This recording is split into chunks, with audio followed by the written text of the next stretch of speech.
श्रोते हो, दर्शक हो आणि मित्र हो, मार्मिक संवाद न्यूजच्या माध्यमातून मार्मिक कट्ट्यावर जागतिक मातृत्व दिनाच्या औचित्याने मातृत्वाचा जागर ही मालिका आम्ही सुरू केलेली आहे आणि त्यामध्ये आपण आमंत्रित केलं आहे माझा मित्र संतोष बबनराव शिरगेरे याला. संतोष, मागच्या प्रश्नामध्ये तू सांगितलं की तुझ्या आईला तू ताई का म्हणतोस आणि वडिलांना भाऊ का म्हणतोस. पण मला आता असं विचारायचं आहे की लहानपणी अजून एखादी कोणती आठवण आहे का की जी आठवताना एक मनाला आनंद होतो आणि प्रोत्साहन मिळतं, बळ मिळतं, तर अशी कोणती आठवण असेल तर ती आम्हाला ऐकायला आवडेल. तशा आठवणी खूप आहेत रफी. म्हणजे माझं शिक्षण जे आहे पूर्वी 4थीपर्यंत आमचं जिल्हा परिषद शाळा आहे इथं झालं आणि 4थीला पहिल्यांदाच केंद्रावरती परीक्षा काशेगावला झाली आणि त्याच्यानंतर 5वीला मी आलो शहरामध्ये पंढरपूर शहरामध्ये कवटेकर हायस्कूलला माझं ॲडमिशन होतं. तसं त्यावेळेस मी हुशार विद्यार्थ्यामध्ये असायचो. पण त्यावेळेस होतं म्हणजे आता काय म्हणजे तेच सांगतो, गंमत आहे ती. काय झालं की आपला जो कालावधी आहे ना, ह्या कालावधीमध्ये बरेच स्थित्यंतर येत गेली, बरेच बदल होते. खूप म्हणजे आपल्या वेळेस धाबा संस्कृती आली, आपल्या वेळेस कलर टी व्ही आला, black and white T V आले, व्हिडिओ आले.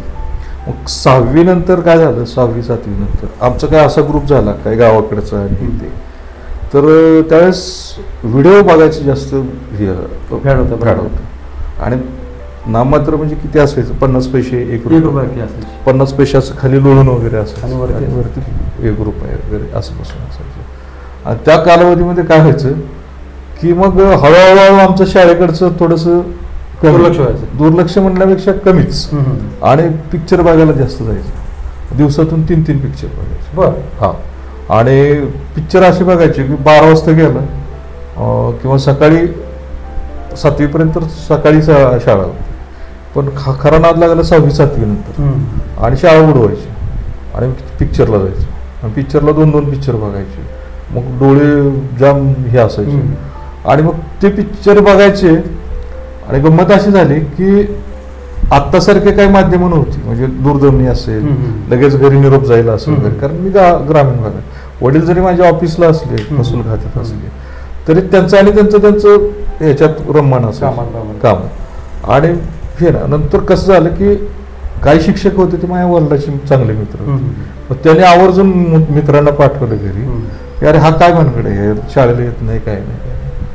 तर त्यावेळेस घरच्यांना कळालं की हा शाळा बुडवतो, त्यासाठी बुडवतो, तर हे व्हिडिओ बघायचे. आणि मग हे त्यावेळेस मात्र आईने जाम धुतला. बरं. आणि वडिलांनी धुतलं जाम. म्हणजे त्यांचं म्हणणं की बाबा हे कसं काय असं ना, पण त्यावेळेची जी एन्व्हायरमेंट होतं, वातावरण होतं, परिस्थिती, त्या वातावरणानुसार ते लागलेला नाद इतका लागला की हे मग नंतर ही पुढं ही चित्रपट होतं दर्शन हे असं.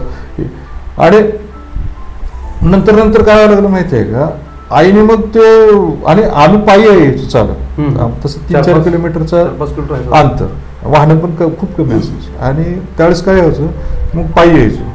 पण त्या आईला काय आमचे शिक्षक होते ना, असे बोलले की हा शिकणारच नाही किंवा हा कुठं चमकणार.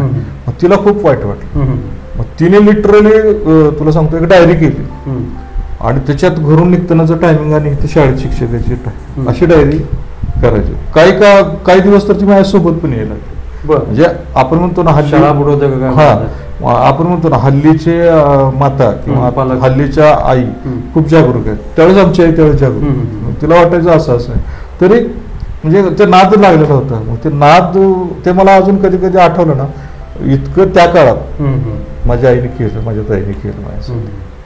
म्हणजे ते न विसरणारी आठवण आहे.